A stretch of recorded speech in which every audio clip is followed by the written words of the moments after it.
Assalamualaikum warahmatullahi wabarakatuh. Pemirsa SSB, saya sekarang berada di kantor Kecamatan Tegabulet. Tegabulet ini merupakan wilayah pesisir pantai selatan yang berjarak dari kota Sukabumi kurang lebih 100 km. Saya akan mengorek kepada pimpinan yang ada di Kecamatan Tegabulet tentang pergerakan ekonomi yang ada di Tegabulet. Apa saja, kemudian potensi ekonomi apa saja, dan potensi pengembangan pariwisata. Oke pemirsa, ikuti liputan saya, wawancara saya dengan Bapak Camat Kecamatan Tegabulet, Kabupaten Sukabumi. Oke pemirsa, sekarang saya sudah berada di ruangan kantor Kecamatan Tegabulet. Bersama saya ada Bapak Camat Kecamatan Tegabulet, yaitu Bapak Antono. Sehat ya Pak ya? Alhamdulillah Pak. Mudah-mudahan sehat terus Pak. Amin, amin. Nah, kali ini saya akan bertanya kepada beliau tentang potensi ekonomi yang bisa dikembangkan di Tegabulet, tentu untuk kesejahteraan masyarakat Tegabulet. Berdasarkan pantauan SSB, di masyarakat ini banyak kegiatan yang sampai hari ini ternyata belum optimal. Salah satu diantaranya adalah gula merah, kemudian ada kopra kelapa Pak, kemudian ada pasir besi yang membentang di pantai, kemudian ada juga nelayan, ya, dan pantai. Nah, kita bahas dari pantai dulu nih. Pak, pantai Tegabulet ini kan kurang lebih ada 13 km 13 km pesisir. ya, pesisir ya. Dan saya sudah cek tadi, ternyata indah sekali, terutama di Jalan Baru tuh Pak. Tapi masih gersang. Nih, ada program nggak Pak nih tentang pemberdayaan pantai ini untuk wisata? Terima kasih. Kecamatan Tegabulet ini kita ketahui bahwa kita berada di pesisir pantai yang membentang sepanjang 13 km. Pantai di Tegabulet ini sudah kita kembangkan. Yang pertama di wilayah Desa Bunyasi. Desa Bunyasi. Ya, di sana ada muara Kesikurup. Jadi ada kampung nelayan dan kampung wisata di sana. Oke. Kita sudah kembangkan, namun masih dalam tahap awal. Jadi desainnya sudah kita buat secara lengkap, dan insya Allah secara bertahap kita akan memprogramkan baik dari sumber dana lokal maupun pemerintah, baik daerah, Pemda maupun kabupaten maupun provinsi dan pusat. Itu baru satu desa Pak ya? Satu desa. Ya. Sedangkan ini membentang panjang Pak ya? Ada 2 desa. Oke, jadi baru tahap awal pengembangan. Tentu progresnya sudah kelihatan belum optimal Pak ya? Belum optimal Pak ya, pemberdayaannya. Nah, ada informasi ternyata di pantai Jalan Baru itu, pantai ini sepanjang itu sudah dikuasai oleh Cukong. Betul Pak? Memang ada yang sudah dibeli oleh seorang, tapi secara ruang sudah kita koordinasikan dengan Pemda Kabupaten dan Provinsi tentang pemanfaatan ruang, yaitu untuk pariwisata dan pesisir. Dimiliki oleh mereka, tetapi karena itu terbengkalai, katakan begitu Pak ya, nganggur gitu kan. Kenapa tidak dimanfaatkan untuk wisata gitu ya Pak ya? Dan itu sudah dilakukan? Sudah dilakukan.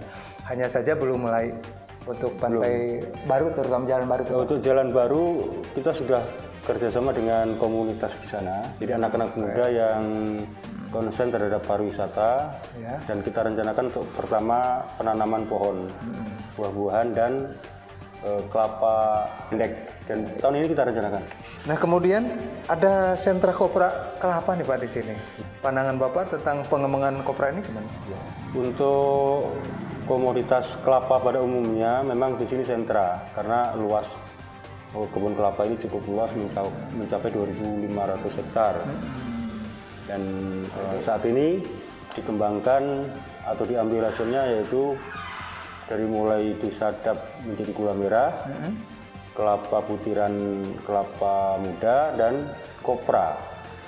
Jadi ada 3 jenis. Oke. Nah, untuk pengrajin gula, Pak, ini ada gula merah ya, cukup potensi juga di sini. Tetapi, nah mereka ini dikuasai oleh tengkulak ya, atau borsom apa?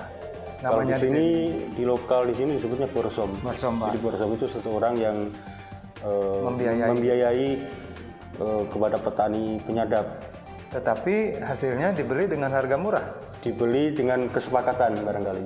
Kesepakatan awal ya. Iya, kesepakatan. Ya, setelah dialog ternyata mereka nyaris tidak menerima lebih dari ekonomi itu ya. Jadi selamanya seperti itu. Maksudnya pertanyaannya, apakah ada upaya untuk melepaskan mereka dari jeratan borsom tadi? Ya. Kalau upaya ini ada, jadi kita tingkatkan nilai tambahnya. Jadi gula merah ini kalau kita olah lagi bisa menjadi gula semut atau gula yang dicetak menjadi kecil-kecil yang biasa dijual di retail. Oh gitu. Jadi nanti kita berdayakan. Yang cetak petani tadi. Petani. Tapi kan menjualnya kepada tengkulak. Nanti kita penyalurannya kita kerjasama dengan dinas perindustrian. Oke. Tapi belum terlaksana Pak ya? Sedang kita rintis, Pak. Sedang dirintis. Kira-kira kapan tuh Pak? Tahun ini? Tahun ini realisasi. Oke. Saya lihat pasir besi banyak Pak ya di sini ya. Unggulan atau andalan pantai 30 dia. Tapi itu katanya sudah dikuasai oleh perusahaan, betul? Kalau untuk pasir besi ini izin tiupnya oleh SPP, PT SPP. Tapi karena kondisi pabriknya sudah rusak dan jembatannya juga sudah rusak sehingga terbengkalai. Sekarang terhenti. Berarti selama proses dulu ada kontribusi ke pemerintahan setempat? Karena ini belum keluar, jadi pasir ini sudah diolah tapi belum bisa keluar. Oh, jadi sudah ada yang sudah dibersihkan, tapi belum keluar sampai hari ini. Betul. Kendalanya tadi? Kendalanya barangkali di harga dan angkutan. Karena rencana awalnya melalui laut, tetapi karena jembatan rusak sehingga kalau melalui darat otomatis biayanya lebih mahal. Oke, jadi sampai hari ini jelas pasir besi belum keluar gitu ya, masih numpuk di 30 nya. Yang lihat potensi luar biasa Pak, saya lihat. Dan terakhir Pak, mengenai nelayan nih Pak. Kalau dikatakan tadi nelayan baru mau berkembang, padahal potensi ikannya banyak Pak. Ada upaya dari pemerintahan setempat? Ya, nelayan di Kecamatan Tegalbulut yang terdata sekitar 200 orang nelayan yang punya perahu sekitar 60 perahu. Itu warga Tegalbulut? Warga Tegalbulut asli. Iya. Dan wilayah ini, pesisir kita itu merupakan spot tangkap ikan laut. Dan berbagai hasil laut ada di sini. Karena memang diapit oleh sungai itu sehingga ikan itu berkumpul di sini. Jadi nelayan dari Garut, dari Cianjur, dari Ujung Genteng, kebanyakan berkumpul di sini, menangkap ikan di sini. Nah, harapan kita sebenarnya ada dermaga nelayan, pelabuhan nelayan, sehingga hasil tangkapnya itu tidak jauh-jauh lagi, tapi ke sini. Untuk kesulitan petani, nelayan maupun gula maupun kopra gitu ya, ada upaya nggak Pak untuk membantu mereka dari BUMDes? Ini sangat dimungkinkan, tergantung pihak desa nanti di perencanaan anggaran untuk BUMDes ini untuk apa. Memang kendalanya adalah jumlah modal yang belum mencukupi untuk kebutuhan mengelola segmen usaha tersebut. Oh gitu. Karena dibutuhkan rata-rata hampir 200 jutaan. Betul. Jadi selama ini BUMDes belum? Ya belum, tapi sudah tertarik gitu. Tapi karena keterbatasan limit modalnya ini tidak menjadi prioritas gitu mungkin. Belum, nanti menunggu prosentase penggunaan dana desa untuk BUMDes itu berapa. Ada inisiasi dari pihak kecamatan untuk tiap desa agar membuat program BUMDes membantu mereka, pengusaha-pengusaha ini kecil? Sudah kita melakukan pembinaan dan monitoring terhadap rencana BUMDes. Tapi tadi kembali lagi tadi limit modal yang belum cukup. Belum cukup ya, karena butuh modal besar. Iya. Oke pemirsa, demikian wawancara singkat saya dengan Pak Camat, Bapak Antono dari Camat Kecamatan Tegabulet. Mudah-mudahan informasi ini menjadi informasi penting bagi pemirsa.